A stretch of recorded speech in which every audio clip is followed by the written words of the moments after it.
Hi, I'm Yorona Boster. I am a communications coach, life coach, author, and speaker, and many other things. I am about to be on the Online Prosperity Show, and I'm so excited because we're going to be talking about communication. We're going to be talking about parenting. We're going to be talking about opening up new doors and pathways to learning about yourself and how you show up in the world. And this is really exciting stuff. So I can't wait to see you there.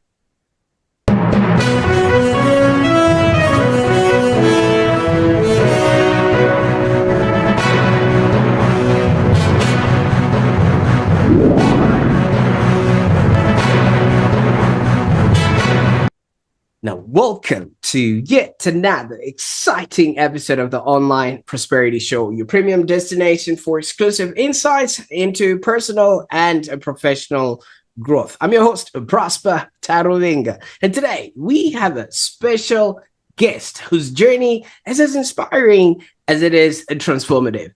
Now, Yorona, how are you doing today? I am doing wonderful.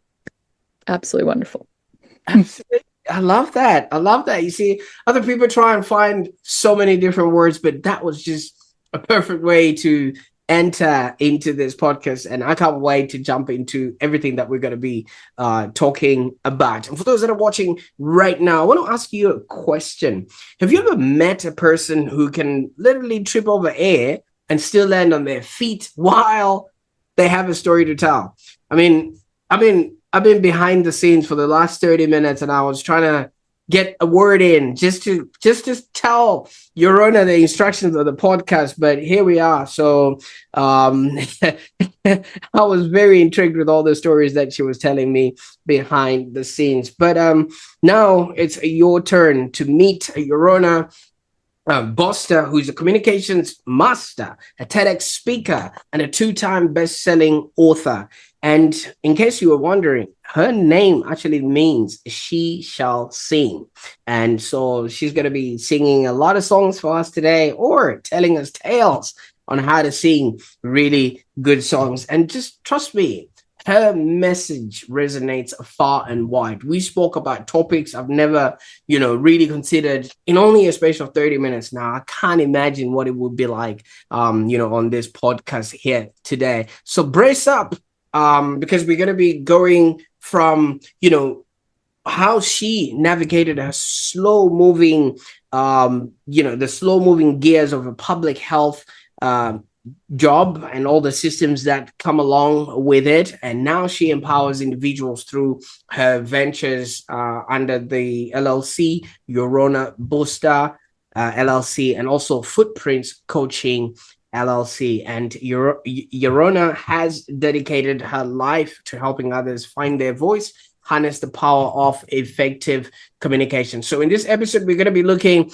at her transition from public health to entrepreneurship. We're also going to be looking at the creation of the Communications Mastery Academy, which you need to be on the lookout for, as that's how she is empowering others to be, do, and have happier existence. And also, she has developed the Healthy Signals parenting programs for those parents out there that are really trying to, communicate with their little ones or just really get an amicable relationship with those around you. I think this will be one to also look out for, and how her own personal loss has actually shaped her approach to coaching and life. So I encourage you to grab your favorite beverage. It could be a kombucha, whiskey for those that are a little bit sophisticated, and I want you to settle in and let's just get started on a journey that, as I have said, is enlightening, because communication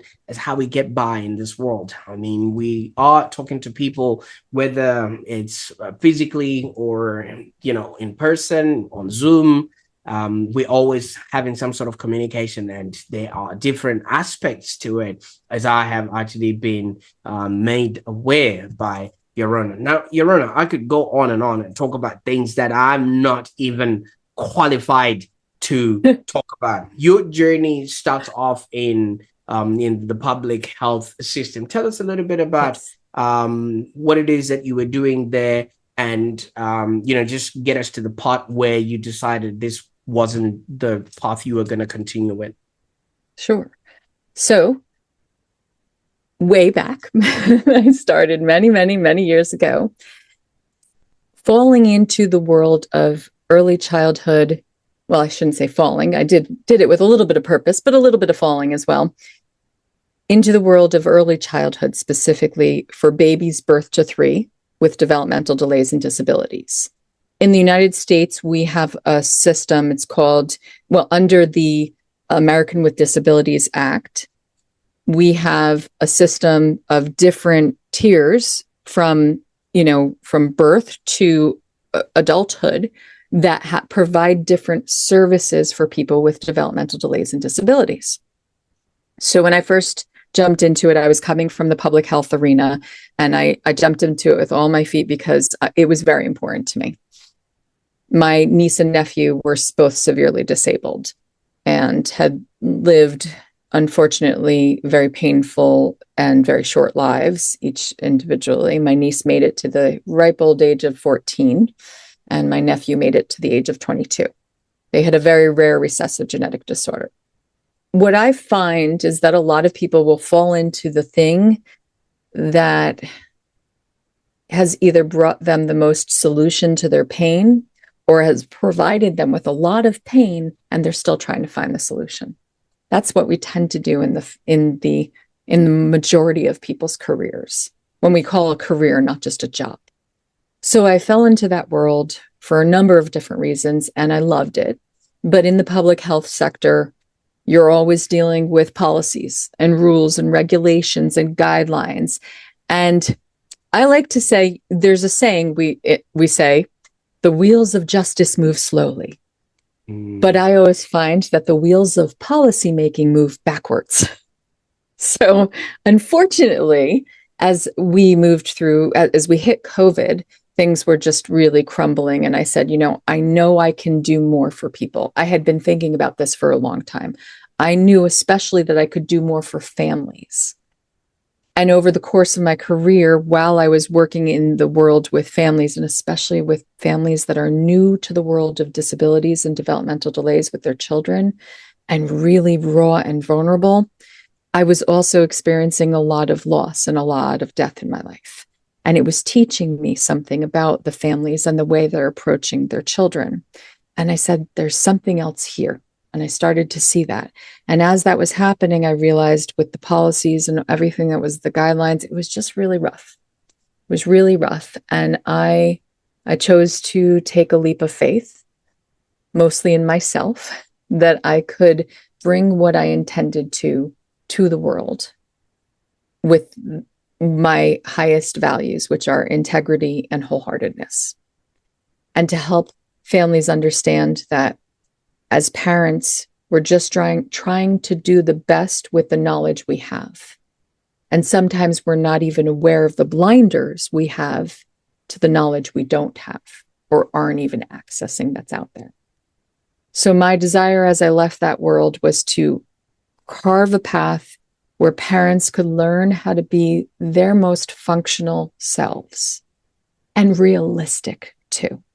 Because in this day and age with parenting, we have so many options that back in the fall of 2024,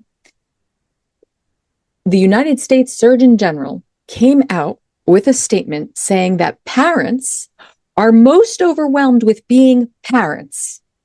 Yeah.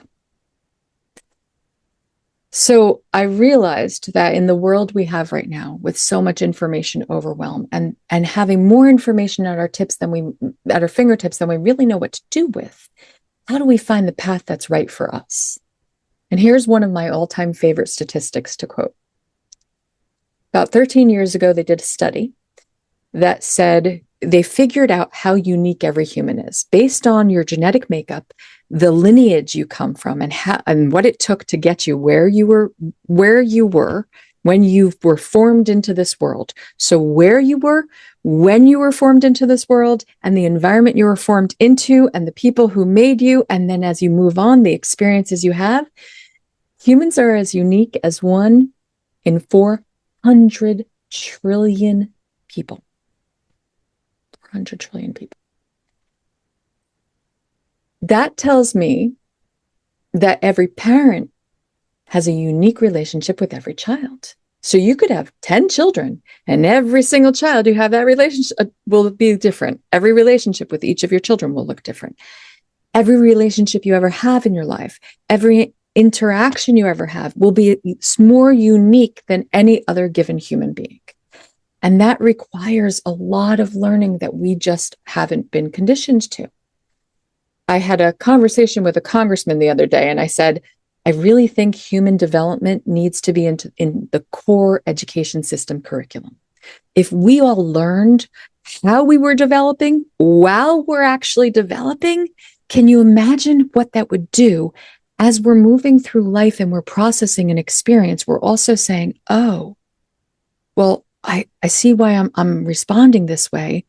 Oh, that makes more sense. And then when we have our kids, it changes everything about the way we respond to them, not react. Because if your kid's in the middle of the store and they're on the floor screaming about the toy that they're not going to get, and you just jump in and react, you're usually not responding from a place of knowledge and understanding.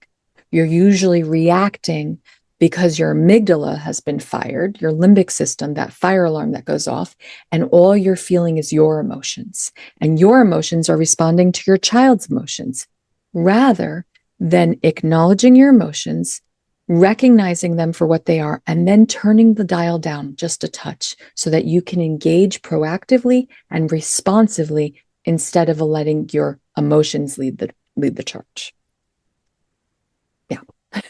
Absolutely. And thank you so much for bringing that up, because fish don't see the water that they swim in. And so many of us are just waking up. We're waking up to a completely different person than the person that went to bed. And yet we are showing up in a world hoping that everything just remains like that. I think you've just redefined being human in what you just said there. I'll add to that. This is something I tell everybody. As humans, the way we show up in the world is primarily with 3 things. We also have this core beautiful thing, and if you believe in a higher power, that's a whole different entity. But we usually have these 3 things going for us: our thoughts, our feelings or our emotions, and our behaviors. The only way other people can experience us is through our behaviors. You can't link directly with someone else's thoughts. You can't link directly with someone else's feelings. But the way you show up with the behaviors you use show people who you are. And communication is the way we express our thoughts and feelings with others. It is a behaviorally learned trait, a behaviorally learned skill. Humans are not born with the ability to communicate. We learn it in the environments we're raised into and the environments we move through throughout our lives. Great news, though. That means it's a behavior, it's a skill, it's something learned. It can be changed and modified. Not in a fake or false way. It can be modified because you understand that any given behavior can be rewired in the brain. That's neuroplasticity. We can reform how we choose to show up. That's one of the only choices we get in the world. You know what's amazing about what you just said there? So many people don't get to experience this. In my household, I usually joke around and say it's like the United Nations. All right. So I came from Africa, right? My wife is Italian. And the other 2 hanger-ons that are just here, I think, because we buy them toys and make sure there's breakfast in the morning, they're Australian. And we've obviously decided not to teach them, our native tongues, although I try and sneak it in half of the time. And our kids speak English.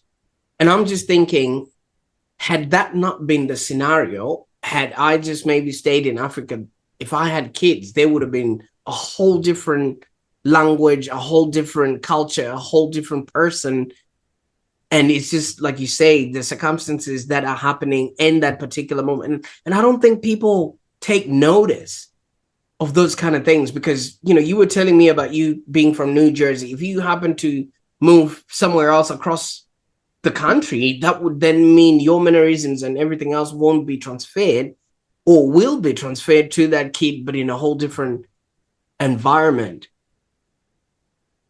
Now, Absolutely. with this kind of information, what that opens up is we're dealing with a scenario where, like you said, 1 in 4 trillion. 400 trillion. 400 trillion. We don't even have 400 trillion humans in recorded history. I tried to make that math. It didn't math. No, we didn't. We don't even have that yet. Of course, my husband then had to go ahead and make a joke. He's like, so when we have 400 trillion humans in recorded history, are we going to find our doppelgangers? It's like, oh, wow. It's like, I'm like, shush. We have a long ways to go before we ever get there. But here's the incredible thing. It's not necessarily about what we want to tell people about us. It's actually asking ourselves, how do I want to be received by this person? And there's a slight difference. When we're talking at people and not with them, we're not listening for what they're receiving. And when I say listening, I'm not talking about just our ears. I'm talking about our entire being, because there is such a huge percentage of communication that is nonverbal.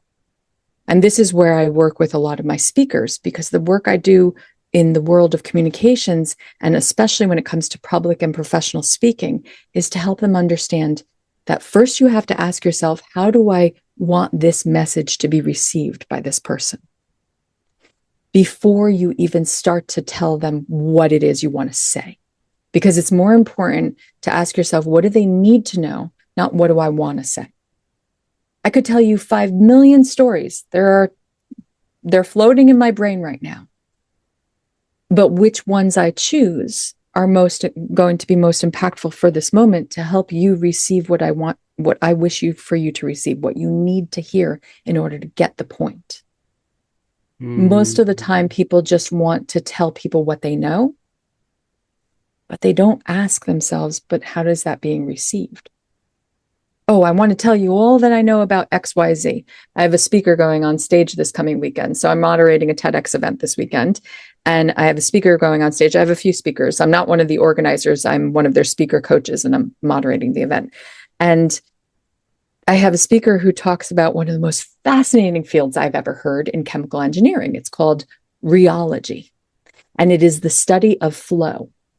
And that is pretty much any given product in this world that we use has a certain amount of flow to it.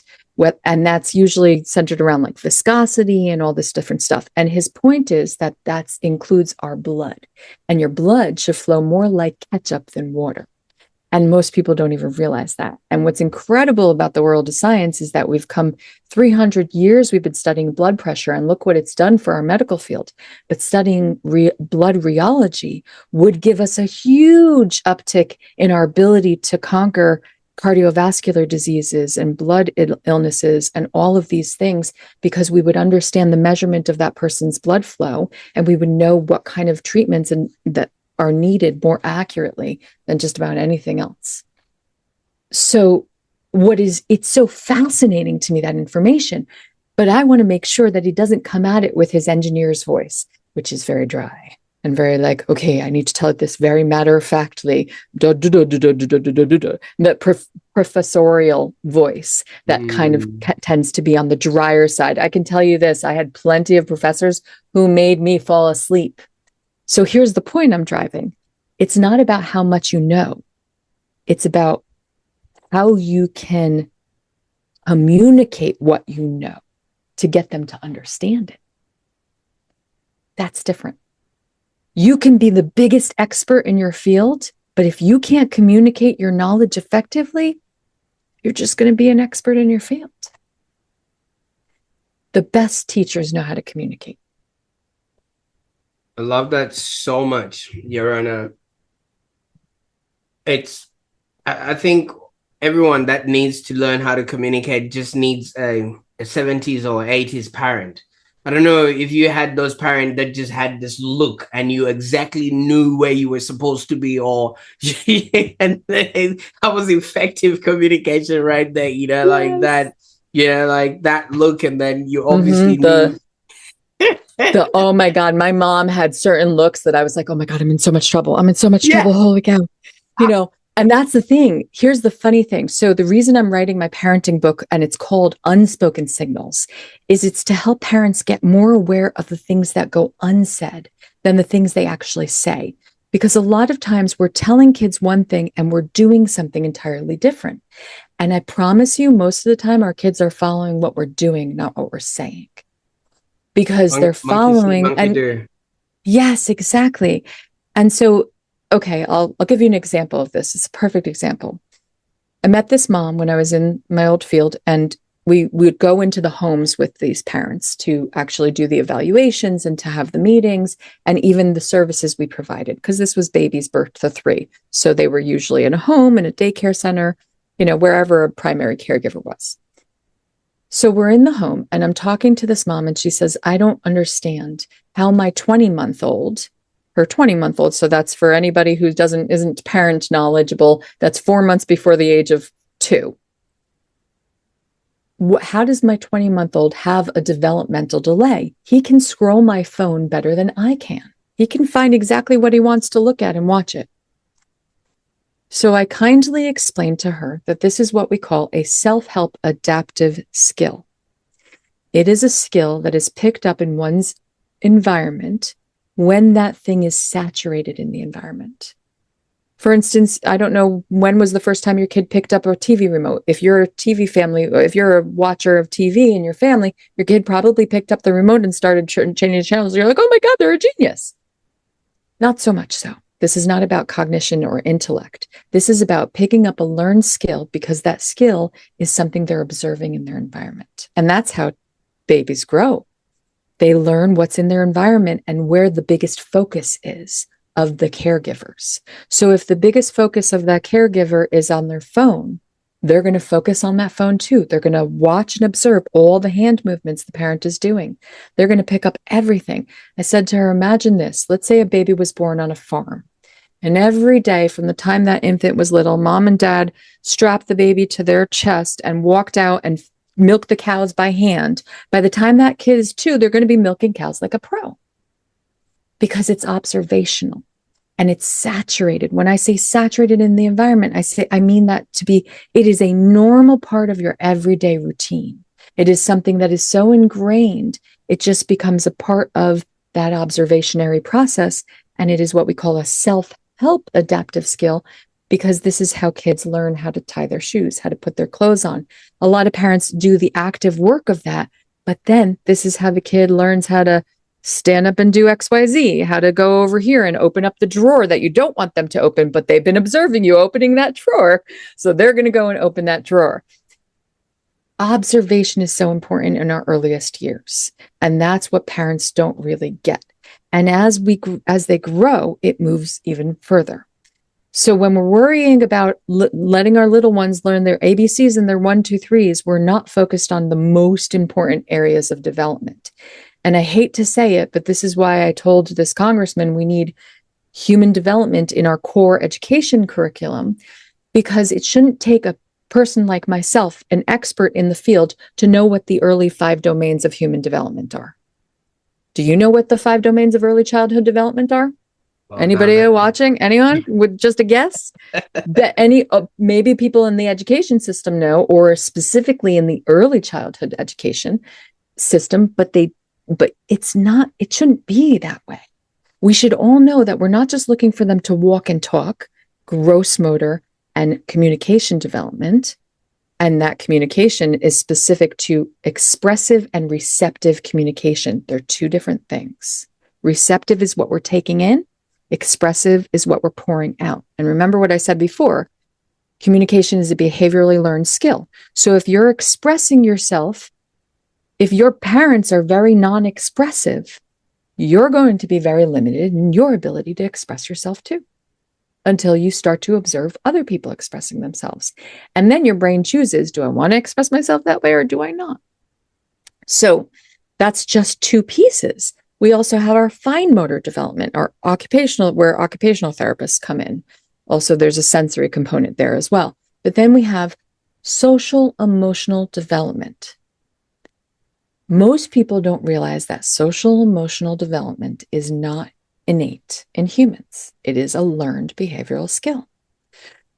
Social emotional development is all about how we interact with other people and how we process our emotions and their emotions and how we engage in that socially. Humans are social creatures. We are designed to connect.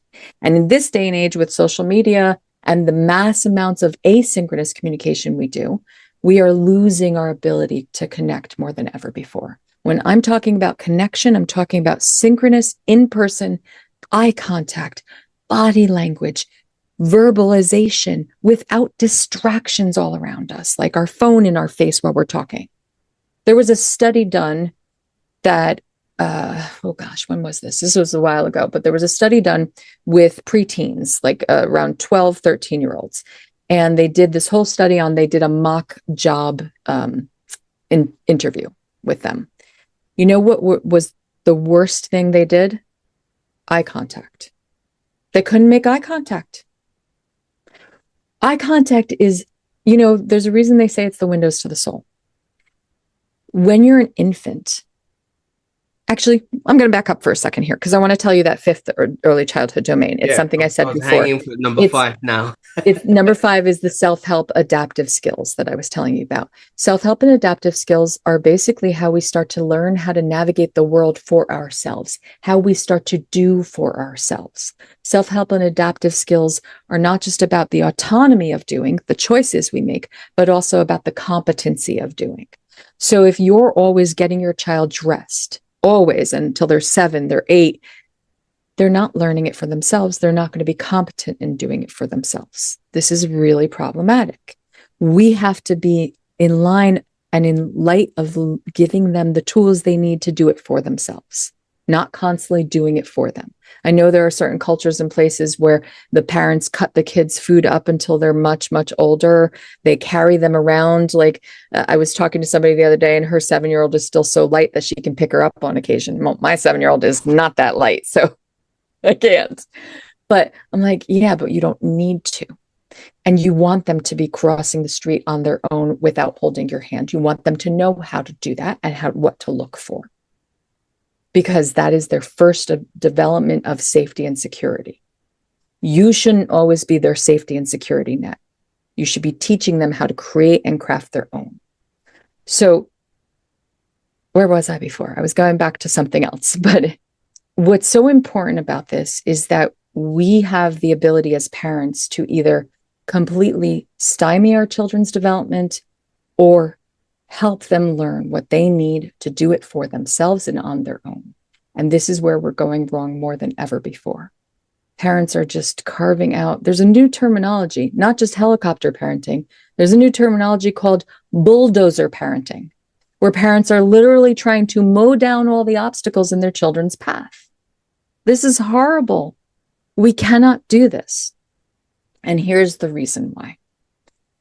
As I said earlier, the thing that was teaching me as I was working with all of these parents and families and my staff working with these families, and my staff would constantly come to me and say, Yorona, they're not listening. They don't understand that their kid needs to do it for themselves. They're constantly rushing in to do it for them. They're not listening about why this is so important, XYZ. They're just plopping them in front of a TV. They're just plopping them with an iPad. They're just putting their phone in front of them. And I came to a realization. As I was experiencing all the deaths in my life, and I had experienced a lot of deaths just all around me. My father was a Holocaust survivor, so I was born into a family knowing of some of the darker sides of humanity. Then I started losing people. And then my father, his cancer came back. I took care of him until his last breath, literally. I had my hand in his mouth and was cleaning his mouth out when he took his last breath. Then my niece passed away. Then my mother contracted cancer. Then she passed away. My nephew passed away. My brother passed away. My father-in-law passed away. And these are the highlight ones. I'm not even talking about the friends that I lost in between all of this. The babies I lost myself due to infertility issues that my husband and I struggled with for 10 years. Right. But the loss started to teach me something. And here's the thing about life. We don't get lessons from what we want. We get lessons from what we need. If we ask God for patience, he doesn't give us patience. He gives us an opportunity to find the patience in ourselves. When we're looking for happiness, we don't just get given happiness. We look for opportunities to be happy. And this is true of the struggles and hurdles and pains we go through. And these are what I call foundational losses. When you're young, those losses are small. The loss of a toy because it broke, maybe the loss of a pet. My son experienced that before he even turned 4. Then you have other things that you start to lose. The loss of a good grade, even though you studied hard, not getting into the after-school program you wanted, not getting into the college you wanted, losing a friendship, losing a relationship, not getting the job you wanted, losing a job, losing a house. They're all building us to the most important loss of all, the loss of life.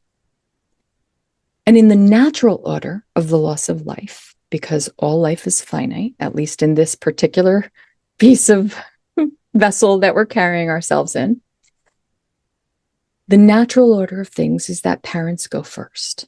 That is the natural order. Not always true, unfortunately, for a lot of us who've experienced the other way around. So I ask a lot of parents, and this is in one of the chapters, one of my books, as a parent, what is the one thing you want to know at the end of your life? If you're imagining yourself on your deathbed and you're laying there and you're thinking about your role as a parent, what is the one thing you'd want to know? And I want you to answer this for me. What do you want to know for your kids? Did I live? Did I matter?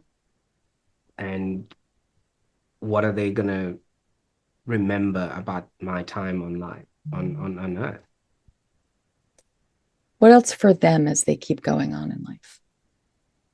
For them, obviously, with the way we've set it up for them, I just want them to continue the legacy that we've started, and for them to actually know they are okay and they're capable. Okay. Here's the thing I've experienced in all the deaths I've experienced. Whenever somebody's on their deathbed, do you know how many times they need to hear someone they love tell them, we'll be okay? We'll be okay.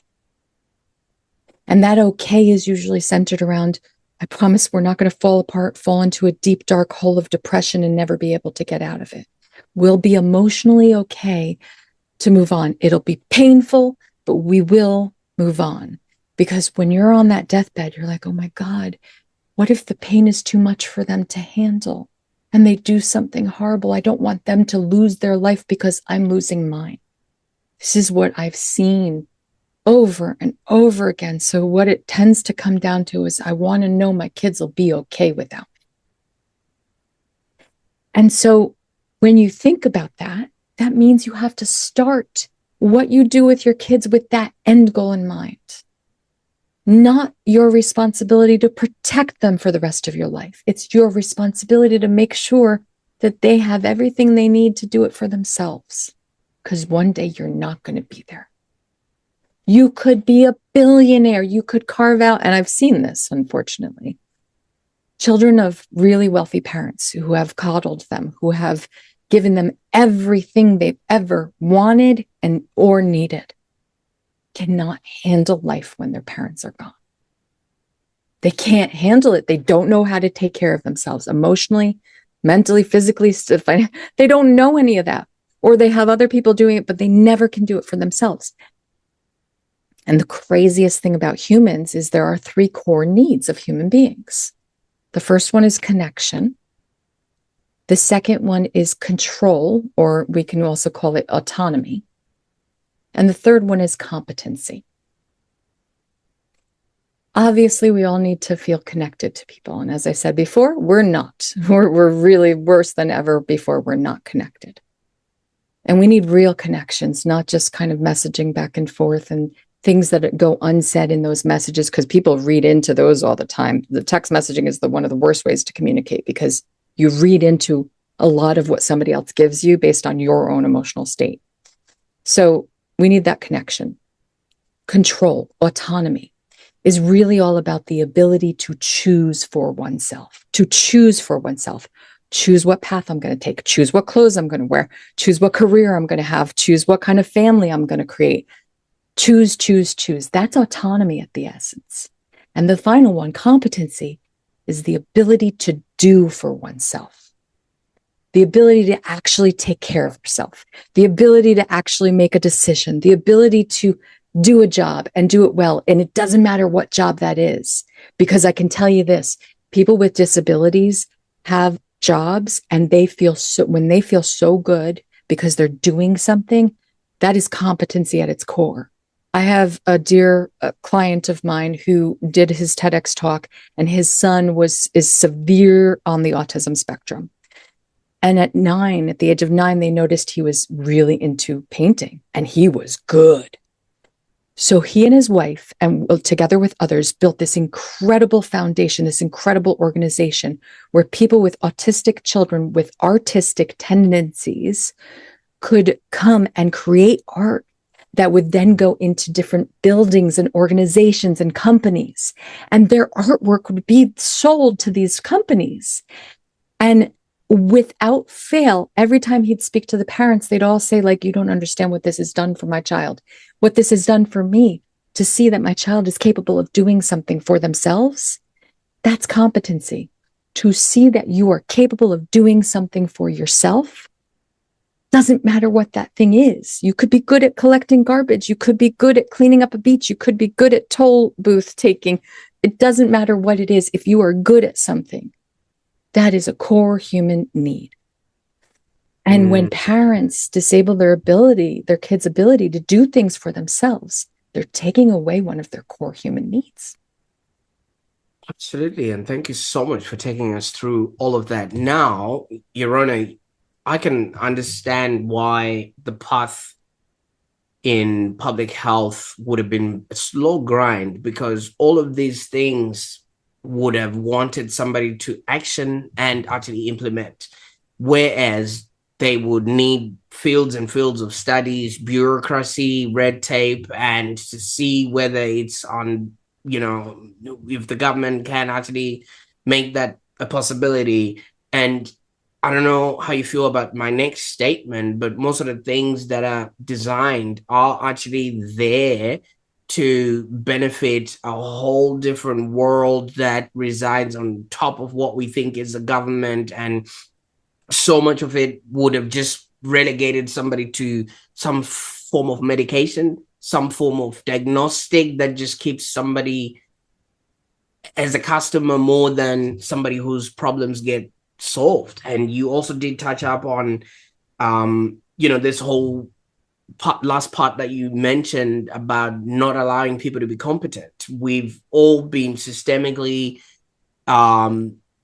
disabled, for lack of a better word, by giving everybody a trophy when equally not everyone is a winner. And that alone will just make people so entitled to thinking that this is how the world is supposed to work, and they're passing that on to their kids and things of that nature. And I can so see that. So obviously this would have frustrated you so much. With just me hearing your frustration, I can understand that. And you decided to then take it on to entrepreneurship because you thought you could maybe do it in your own way and help those that sort of needed.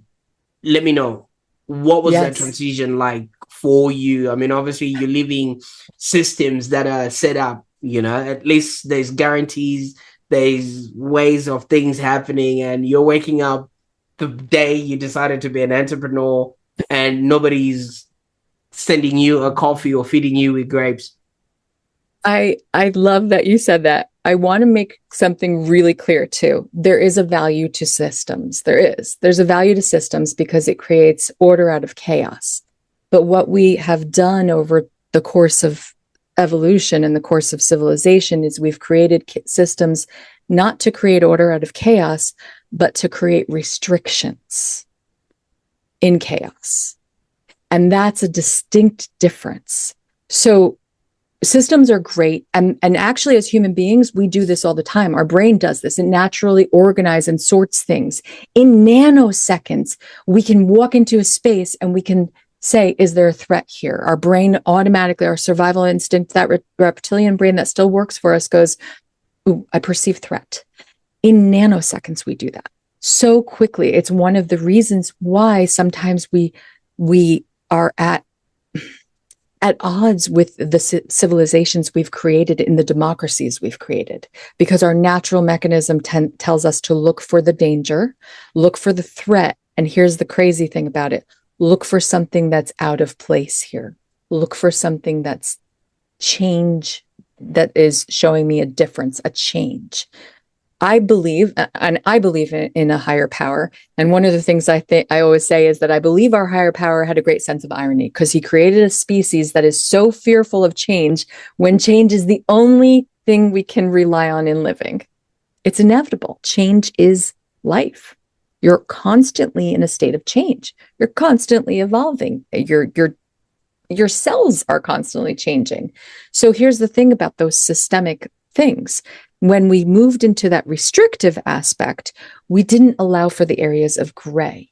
And I would often tell this to my staff. Where we worked, the area in New Jersey we worked, was a massive ecosystem in and of itself. We had some of the richest people in the country to some of the poorest people in the country. So I would always remind my staff that you're walking into a situation where you have to meet the family where they're at. Even if our system tells us we have to do this, we're going to operate we recognize the system looks at things that are black and white, because that black and white tends to be really squeezy, restrictive. But humans don't function in black and white. They function in the gray. And when we function the majority of the time in the gray, it means we have to figure out how to individualize this to our needs. So yes, of course, if you're on a road and the speed limit is 60 miles per hour, and there's a circumstance where you are rushing to the hospital because you're, hurt or something happened, or your loved one is with you and they're hurt or they're in labor or something like that, you're in a moment of the exception to the rule where you're speeding. You're probably speeding. I mean, you should go the speed limit, but nobody quote me on that. I didn't say anything to go out of the speed limit. No. But there may be times where there are moments where you can be the exception to the rule, or you can function in the gray and ask, how can I make this work for me in this emergent situation? But we shouldn't expect every single human to be the exception to the rule, because here's the problem. When within a system that organizes chaos, a correct system that orders chaos, we can be more flexible in that kind of a system, not in a restrictive system, but in an ordered system that allows for exceptions to the rule. So if a cop pulls you over just speeding and they're like, oh, you're in labor, okay, go, we'll drive in front of you. But if you're in a restrictive system, the cop's going to be like, I don't care what it was, you're going to get a ticket because you were going over the speed limit. You see, the distinction is we have the ability to individualize it in the moment. But we're not doing nearly enough of that these days. We are lost in a way where we're either on this side where everyone thinks they're the exception to the rule, or everyone thinks they can only be a part of the rule. We are stuck in extremely heavy black and white thinking. And there's a reason for that. And a lot of the reason stems from our Gen Z and our young millennials, because of the way they were grown into this world. And that's a really long story, so I'd have to get into that another day. But there's a reason we've gotten here, and there's definitely a way to get out of this, for sure. So, yeah. Absolutely. And how did you get started in your business then? Okay, so like I said, I took the leap. I said, that's it. I can't do it anymore. So I officially quit. I stayed with them for a bit so that I could help them transition. And then I started.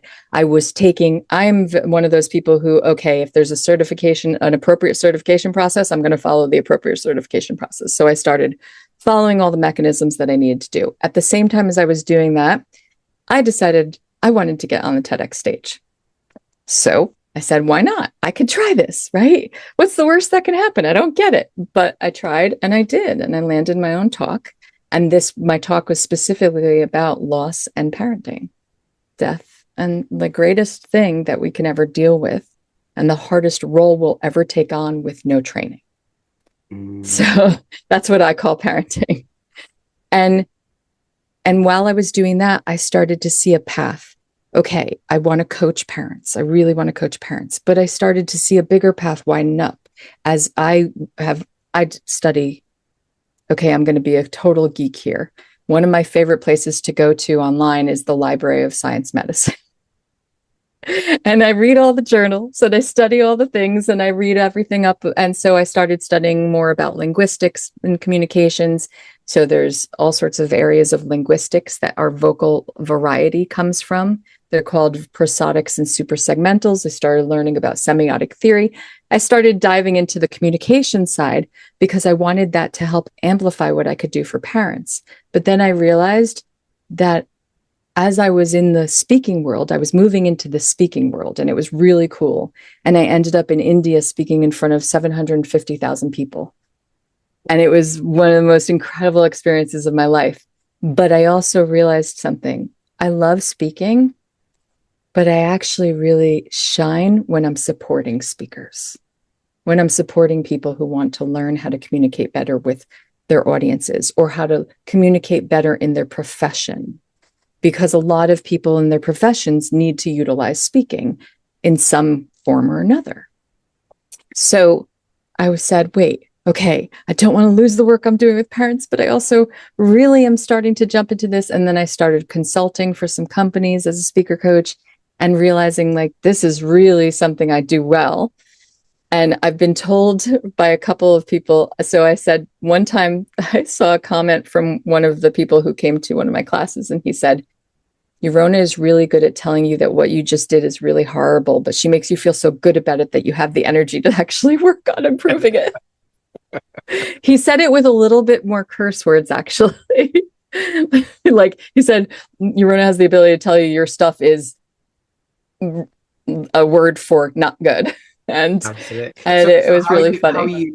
How are you helping people at the moment? Because, that's the most important part, where we now need to know yes, how you're doing that for others. Yeah. So I do things two different ways. One, I have my parent work. I still do that. And I have an asynchronous program that parents can take. This is one of my favorite things about it.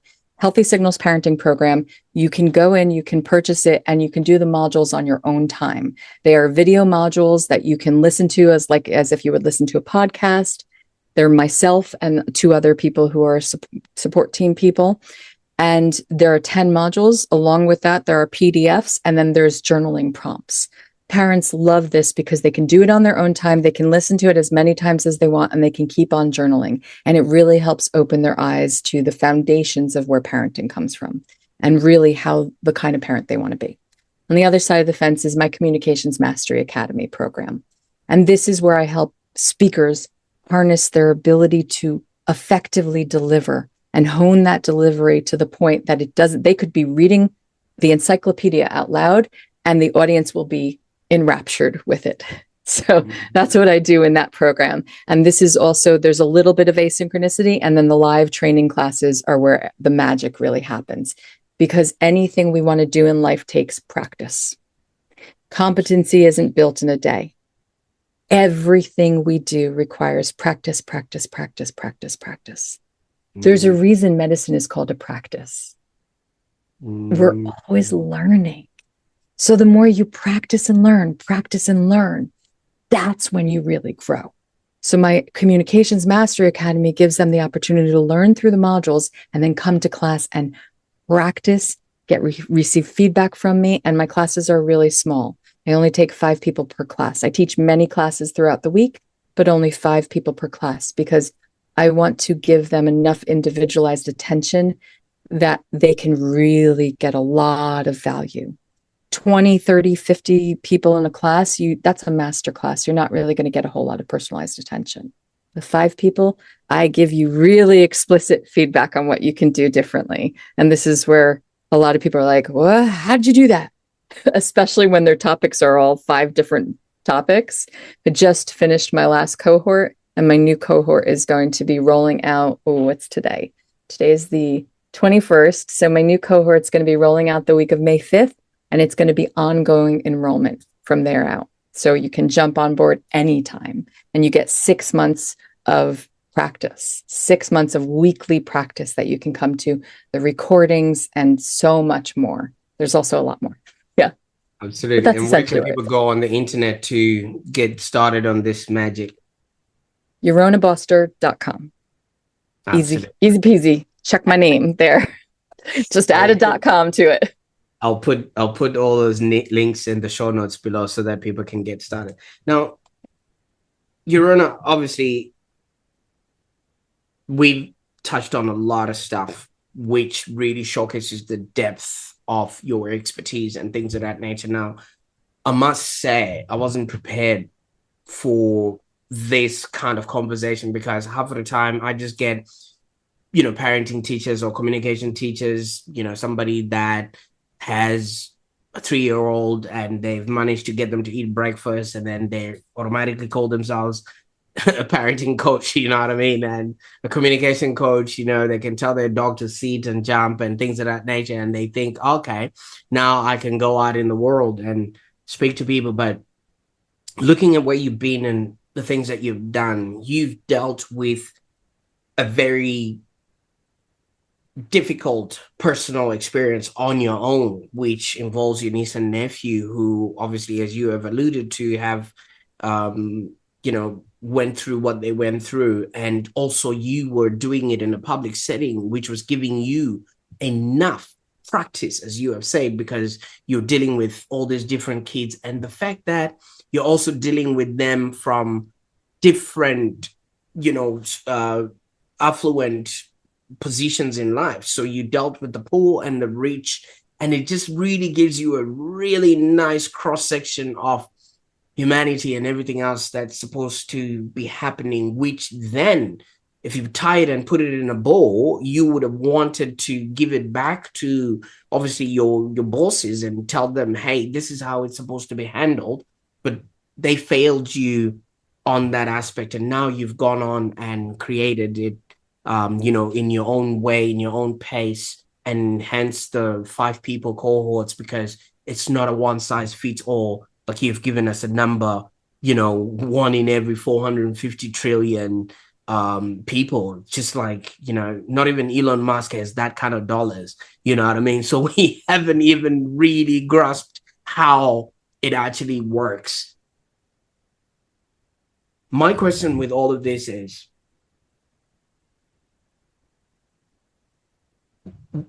what can humanity do to get it right?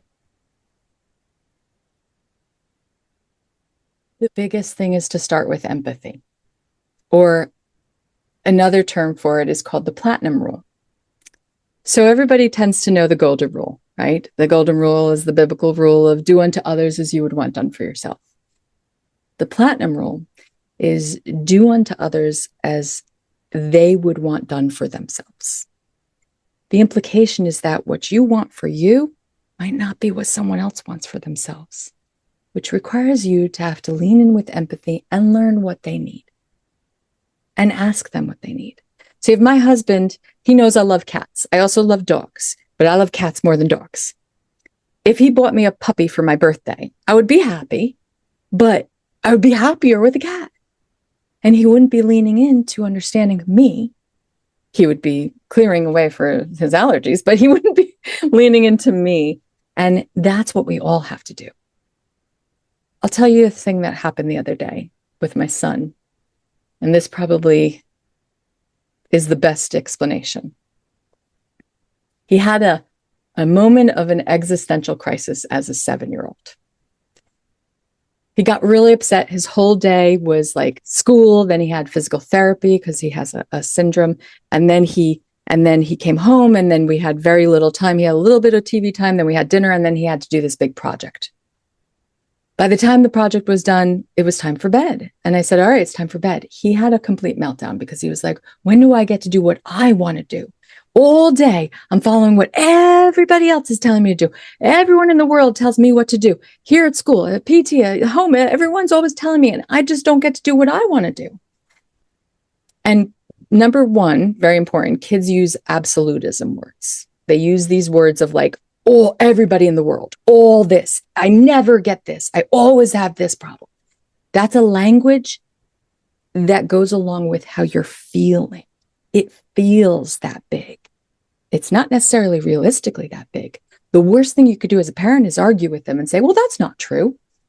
They're not in their logic center in their brain. That's the worst thing you could do is try to get them to see reason. You've got to tap into it with empathy. And then he put his head against the wall and he said, sometimes I just wish I had never been born. Yeah. And that was an existential moment for him. And I had to acknowledge that the way he was feeling was so put upon, was so like he doesn't get to lead his own life. Everybody else is leading his life for him. And that's what he was feeling. So first I asked, are you gonna be okay? Do you want me to stay? Do you want me to go? Because that's really important to ask them for permission to be with them, or if they need time alone. That's really important for kids. You cannot come bulldozing in and try to take care of it. You gotta own the fact that they might just need to feel miserable. He wanted me to stay, so I was like, okay. And we sat down and I said, that's some really big feelings, honey. Really big feelings. To say you sometimes wish you'd never been born, that's painful. You must be feeling really sad, really hurt. And this is when you tap into the empathy. You tap into what they're feeling. You try to help them express how they're feeling accurately with accurate words. And I said, I get it, because a lot of days we can have a lot of things we have to do. And then there's what we want to do. What we have to do sometimes overrules what we want to do. But you know me, and I'm always looking for ways to make what we have to do also a little bit about what we want to do. Make what you have to do a little more fun. I said, unfortunately, we didn't get that today. And that really, honestly, just plain old sucks. There's nothing you can say. You can't fix it in that moment. So the best thing you can do with your kid is just acknowledge and honor that fact. Then we went upstairs and I said, look, if you get dressed, we'll play a quick game. Get yourself ready for bed. We'll play a quick game. This is where it gets funny. So we went upstairs, he got dressed, comes out. I'm like, all right, what else do you need to do before you get, to get ready for bed? He's like, oh, wash my face and brush my teeth. So he's like, well, and I'm like, all right, but here's the deal, buddy. You are the sole responsible person for your body. Mommy's not, daddy's not. The only person who's now responsible for your body and your well-being and how you care for your body is you. So in this, you get to choose. How are you going to take care of your body? Are you going to brush your teeth and wash your face, or are you not? And now we had been drilling into him the importance of it for a long time. So he's like, oh, you know what? Fine, I'll just do it tonight, because otherwise I'll have to do it twice in the morning. The message. Thank you. I'm glad. Yeah. The logic of children. But although funny enough, I never ever said he had to do it twice, but he logicked that out for himself. That's what he decided on. But the thing is, we don't tend to give our kids enough trust that we can trust in them to at some point start to make the right choices for themselves. If we've been drilling that into them, if we've been drilling it into anybody, anywhere, any place, trust, empathy, and ultimately autonomy to make the choice for yourself. We can't make the choice for them. If we keep making the choices for them, they'll never, never be autonomous. And the same thing is true for speakers. You can choose if you want to have a coach, you can choose if you don't. I can tell you honestly, from all the event organizers I ever speak to, they're like, Yorona, they do really great on the application, really good in an interview, and then they suck on stage. What's going on there? And I said, that's because most of the time, people who can talk think they can communicate. Talking and communicating are two totally different things. And we aren't taught naturally how to do that. So I ask people, if you want to be a football player, would you just try to do it without any coach, any advisor, any mentor? Because I don't know about you, but I've never heard of somebody getting to the NFL with never having had a coach. It's the same thing is true for speakers. If you want to learn how to be the most effective speaker when you're in public, or how to be the most professional speaker when you're in front of your, 1,500 person employees, you need to learn the art of communication. And this goes across the board at any direction, whether it's in our professional life or our personal life. Communication is the behavior by which we show up in the world and how we express ourselves. And it starts with being more empathetic to the people you're talking with and communicating with than doing it for your own reasons. Absolutely. And thank you so much. I think that alone is a book waiting to be written, because so many people are fighting, as you have given us an example when we started, with their kids in the grocery store or in the toy aisle, and the kids are just throwing a tantrum, and the mom doesn't want to be embarrassed and is just looking at their own feelings, whereas what is actually happening there is a scenario that could literally be avoided by allowing the kid to feel their feelings and then go on and do that. But somebody might argue, Yorona, if I let my kid go like that, then they'll only be having donuts and M&Ms for breakfast. And obviously, in my household, they wouldn't be having any milk. It'll be chocolate milk and everything else that comes along with it if they had their way. Well, if that's your diet, then there's a good, strong possibility of that, yes. Remember, the unspoken signals we send to our kids are also about what we're doing. So if your diet sucks and it's that way, why are you trying to teach your kids something that you're not doing yourself? This is where integrity comes into play, my dear. And let me tell you, it's not easy. And there's a balance too. I'm not saying people should be unrealistic. This is the worst thing a parent can do, is try to be make unrealistic changes. The best thing you could do is make incremental small changes until it feels so natural, you're not even thinking about it. And then move on to the next thing, and then the next thing. They're small, really small. And you're constantly verbalizing them, and you're constantly communicating them to your kids. And you're showing up the way you want them to show up in the world. I like that, because monkey see, monkey do. And for those that are watching right now, I know this one has been a bit of a long one, but obviously there's so much that we can be grabbing and learning, from Yorona there. I want you to, in the comments there, answer this question. If you've ever faced a moment where effective communication actually changed the outcome of a situation, be it in a school playground or, in your own community or in a shopping environment like we've just established there, I want you to share your experiences in the comments below, and myself and Yorona will be checking out, what it is that you're talking about there. But now, Yorona, I can't thank you enough for the time that we spent on the call today, but it would be remiss for me to not ask, what's next? I mean, we've established where all of this was created and where it emanated from and what it is that you're now doing, because I certainly believe in life, we're here to live, to learn, and to contribute. Okay, so for us to be able to live our best lives, or live the lives that we exemplify our values, we need to have learned to do that. And you've already established all of that, and now you're showing us how you're sending the elevator down, helping the adults and kids all the same, through the workshops and the work that you're doing, and also helping people communicate, because literally I feel like when people can communicate, it helps them grow their businesses, it helps them get a promotion, it helps them literally have really good environments around them, and also experiences with their community and the people around them. I think you're single-handedly giving people back to themselves. I'd like to think that. sometimes I think I'm opening a door. Mm. And in fact, I have a big tattoo about that. After my mom passed away, I got this other, I have a lot, but I got this one tattoo. And it's a gray world, and a door is burst open with color coming out. And there's an archway over the whole thing. And it says, the doors we open and close each day decide the lives we live.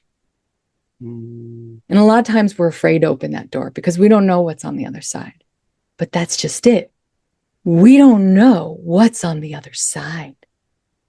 It could be the most glorious thing you've ever experienced. It could also be something that's hard, that's really painful. We don't get a choice in what happens to us a lot of times in life, but we can decide how we want to look at that experience that we've had and choose what perspectives we want to take from it. It is my belief that there is no truth, there's only experience. And everybody has their perspectives on their experience. So when you have an experience, you get to choose, what do you want to take away from it? Do you want to take away the ugly stuff, the painful stuff, the resentful stuff? And I'm not saying you're not going to feel those things. Believe me, I do. I do feel those pains some days. And I let those pains come into me and breathe into me. Because if I don't, then I can't process it. Then I'm just trying to put a wall up. And that's not good. Because that wall takes me away from the good things on the other side too. But that's just it. I get to choose how I want to see those things. I get to choose the fact that I was honored to take care of my parents into their final breaths. That I was honored to spend the time that I did with the people that I've loved and lost in this world. And I'm humbled by the greatness of every human being I've ever met. I don't care who you are in this world. Everyone has something unique about them because that's how unique we all are. And when we can find that uniqueness and pull that thread up and walk through that door with that uniqueness, we never know what we're going to find on the other side. And sometimes it just requires the hand of another person to help walk with you through the door. So find the person that'll help you walk through the door the best of your ability. Absolutely. And I think you've just opened up this doorway into your world there, Yorona. Now, what's next? What can people anticipate in your world now that you've brought us in? And, you know, what exciting things are you working on that obviously people should be on the lookout for, especially those that are watching up until right now? The biggest one is going to be my parenting book. Yeah. Wow. I am very excited. I am getting very close to the end, and it's going to go into editing and then the publishing. And I have a publisher who wants me to do some book tours, so that might be coming out as well, like where I'm going to be going around and doing some fun stuff where I get to meet and greet and find people and you know, I hope people will realize that whatever it is you learn from any person you meet, try to find something, try to find anything you can learn. And whether it's from my book, whether it's from a class, whether it's from your podcast, whether it's from, it doesn't matter. Just seek learning, because learning helps you grow. And that is the best thing we can offer to the world. When we have something to teach and something to share, keep teaching. Be the teacher and the learner, the learned and the learner. That's the best way you can go through the rest of your life. Learning and teaching. Yeah. Absolutely. And well, thank you so much for giving us this gift. And I mean, obviously, you did tell us about the platinum rule and everything else, but in the process, I don't know if you realized that you actually committed a crime, Yorona. Oh no, what did I commit? Oh, what did I commit? And you did not mention that you are writing a book and it's about to be published, and don't pledge to come and, you know, launch it on the Online Prosperity Show. So Of course, my apologies. Yes, I will definitely go into it. It's going to be chock full. It is chock full of stuff. Yeah. Absolutely. Well, I can't thank you enough, first of all, for joining us on the Online Prosperity Show. And second of all, the journey that you have taken, because your life story and your experience have so much value embedded in it that, you know, people can just keep learning, like you say, from you, because every facet of what you spoke about is just like a cross section of everything that we're experiencing in life right now. You know what I mean? Like, so many people have these phones, but they're not connected. Oh, so many people have these families, but they are not connected. So many people have these opportunities at work, but they're not connected, first of all, to themselves, the people they work with, and to their own callings and their own values and everything else that comes along with it. I think we've just explored just a transformative journey of not only your life, but we also dived into all those personal experiences and we relived your life. And now we're looking at your professional endeavors with eyes of wonder. And how did she manage to do that, given the scenario and the space and the circumstances that were around you? So for those that are watching right now, if today's conversation resonated with you, consider exploring Eurona's programs. First, there's a Communication Mastery Academy where you can enhance your speaking skills and connect authentically with your audience. And then there's also the Healthy Signals Parenting program, which I think is the one that comes with the book that she's just mentioned, where you can actually empower your parenting journey with effective communication strategies. And now, Yorona, I can't thank you enough for all of this. I'm going to put all those links in the show notes so that people can get started on that journey. And this is what I want to encourage somebody who's watching this.